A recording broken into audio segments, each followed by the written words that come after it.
Hello everyone, welcome to my channel. And what's going on today? Another wonderful day in the Philippines. What I'm getting ready to do is check my levels and see what it is this morning. And this is the little puncher device. And this is the little puncher needles. See if I can get one out. That little feller. You can see that. Take the top of the device off, like so.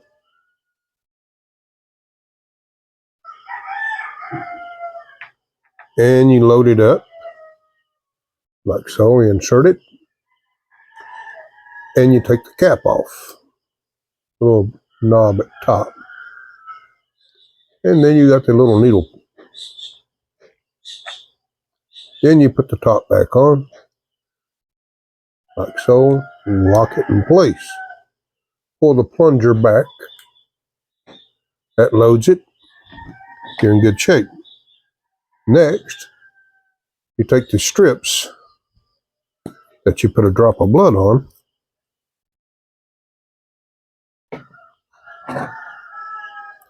and you put it in the machine. There's a little tab. That's where you put the blood. And you got the other side, other end, double strips. That's the one that goes in the machine, like so. When you put it in, you can see it is activated. The next step is hold your breath, get ready, and you hit the little clicker. That stings a little bit. And you get a little drop of blood started,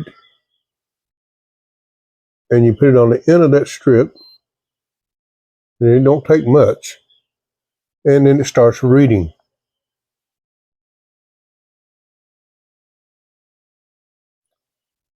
And I'm at 106. And definitely I ate something wrong yesterday. Don't know what it could have been, but it's still not bad. 106.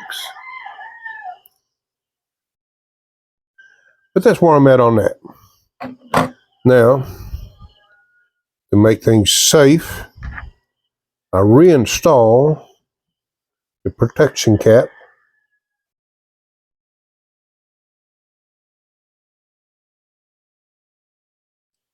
So I can get it ready for disposal. And you see, and we'll take the little strip out of the machine, reinstall the top of the plunger, the little weapon, reinstall that, and put it back into the case. Then I'll remove this strip, which will turn the machine off automatically. And I usually just wrap it in a tissue for disposal. And that's what I do.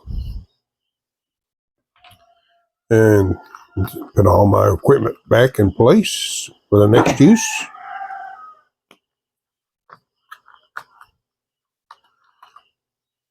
And here in the Philippines, I think this kit cost me total price around $20. This is a same brand that is used in the doctor's office.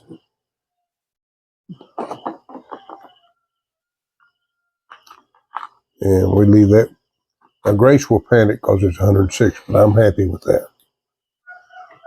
It's okay. It'll come down as long as I watch what I eat. I've not had anything I know that I can think of that contains sugar that I'm aware of. That stung a little bit more than it usually does. Anyway,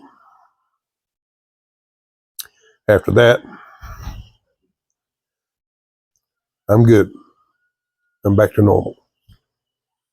And now, I've been asked on several occasions what would be a decent business to get into here in the Philippines.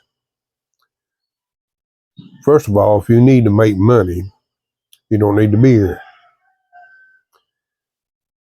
Because I've seen too many people fail. Even me, we've not been successful in our, as you're aware of, in our chicken business. We can't even break even yet, but we're not giving up.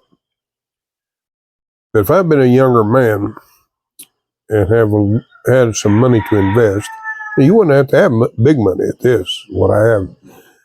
And of course, you don't want to take advice from an old guy that's failed in business, would you? Yeah. But this is an ideal I had personally. And maybe that's what I should have done, so chickens. But too late now. That's water under the bridge. My ideal is, why not go around and buy unrunning motorcycles? Because most of them here are like 150cc or less. And a good running machine, regardless of age, usually will bring 20 to 30,000 pesos. That's roughly $400 to $600. Not big money. And you probably can pick these machines up if they're not running. Of course, first thing you want to do is check for registration. Even if it's expired, that's not a bad deal. Most of the time you can get registration still within a reasonable amount, even paying late fees. Depends how long it's been too. If it's been a few years, you can get probably some of it written off because you can prove that it's a non-running unit. At least I would assume that. I don't take my word for that.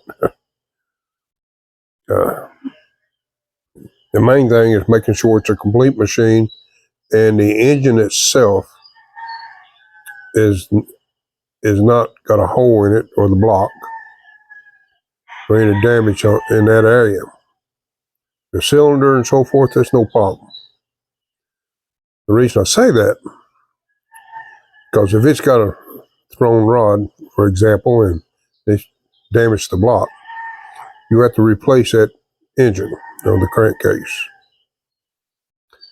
And then it would require, upon renewing their registration, well, to a lot of legal things, you would have to go and have an affidavit made from an attorney and go to LTO and have it recorded that way.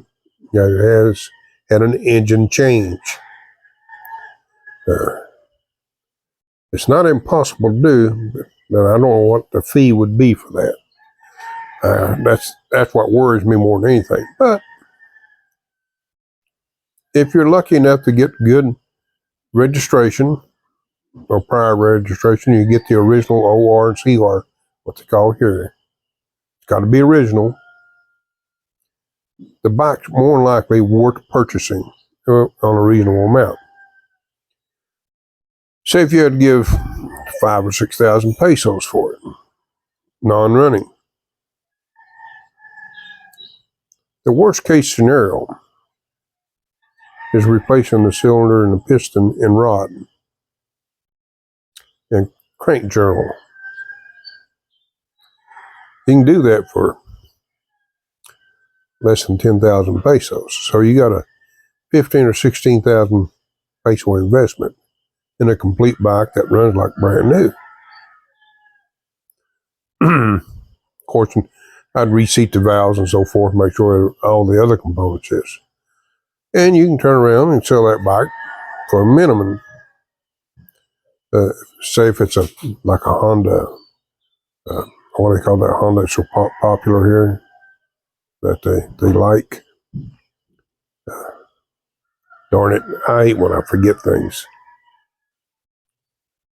But anyway, say if it's a Honda 125, it's still worth around 30,000 pesos. No, a minimum of 25. And that goes pretty well true with the other brands too, the Kawasaki and Suzuki. Now, if you get into the cheaper bikes, you have to pick them up a whole lot cheaper. Like a Rusty 125, used like that, good shape. You're only looking 15, 20,000 max. So you have to be very careful choosing that, even though the parts are cheaper for the Rusty. Overall, those are still, they've earned a decent reputation. When I first came here, you'd stayed away from Rusty, and now they've improved their models considerably, and they're more durable and hold up well. To be honest with you, it all boils down to maintenance. If they maintain them, about any bike will give good service and not abuse them. Here, that's far and few between. Most of them are overloaded and rode hard and put up wet. So, tires are cheap. You can buy tires for these bikes for roughly $12 a piece. Roughly 600 pesos, 600 to 800 pesos in most cases. And chains and sprocket sets, you can pick them up for anywhere between 500 to 700 pesos, depending on the bike. XRM on the Honda, by the way. I know that I'd think of it later. That's a very popular bike here. Now, when you get into the scooters, as I call them, the automatics, they bring a little more money, but they're also more expensive to work on. But just the way they're set up, and they're time consuming. They're not all that hard to work on. They just, you have to take more stuff apart to get to the engine and so forth. It takes more time. And you can usually hire a couple of good mechanics to run your little place of business fairly cheap. Usually between 300 to 500 pesos a day. If you get enough of these bikes together and you sell them parts and do repair work too, you probably can earn a little bit of money. You won't earn big money, but it would be a good business to even think about to get into, because they're everywhere, and those shops are everywhere too. If you earn your own reputation of having used bikes on hand, you're going to sell more parts and more labor, which would be great. That's just an idea I want to pass by everybody. Hopefully everybody out there doing great. Grace is getting ready to go to church this morning. This is, I think they call it, I forgot what day they call this. These holidays sneak up on me. What's the day called?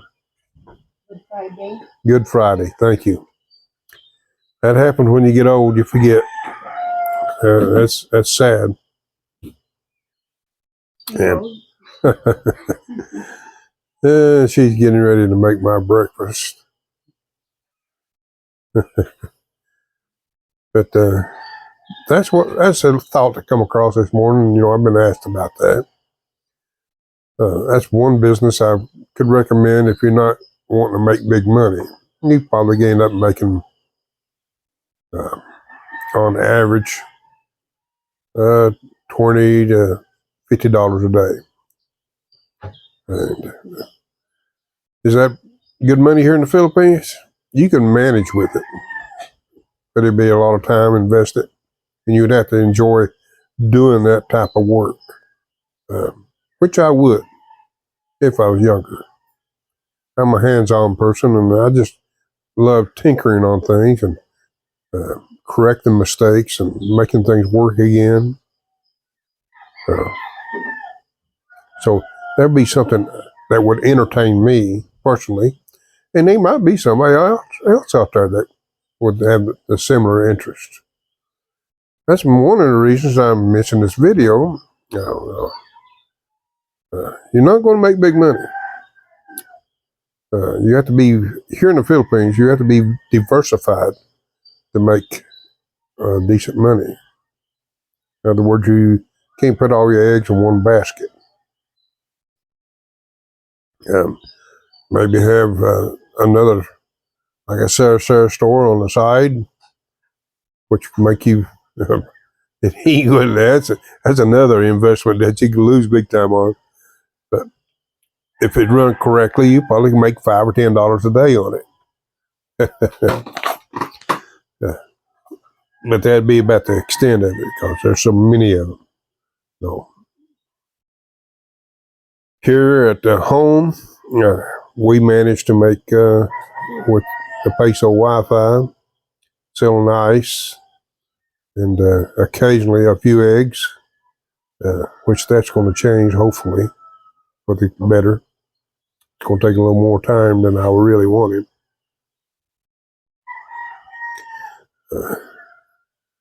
And also here, since I use an app, Gcash, it's a cash app, or wallet, as they call it. And I keep enough funds on there where I can do phone loads. I'll make about 50 cents a day, maybe. Now, the money I make here on the side, to be honest with you, I use it to put back into the community. We buy school supplies and things of that nature to help the kids. Virgil's classes ended, and a lot of the kids are out right now. And here, I think it's the first or second week of June, they start back. And I'm hoping that I can just put a little money aside and help a few students with uniforms, because some of them are stepping up from one school to the next, and they have to do a uniform change. That means their old uniform they can't use or modify, because a lot of kids here, their uniforms, especially the girls, they'll just have them updated for size, and they can do that for a cheap price. But when they change schools, they can't, because it's different color, different pattern altogether. And I know a few of the kids here are moving to another school. That's one of the goals I have in mind. We'll see what happens. Anyway, folks, I really appreciate everybody watching, and hopefully everything turns out good for you. And I'll see you on the return.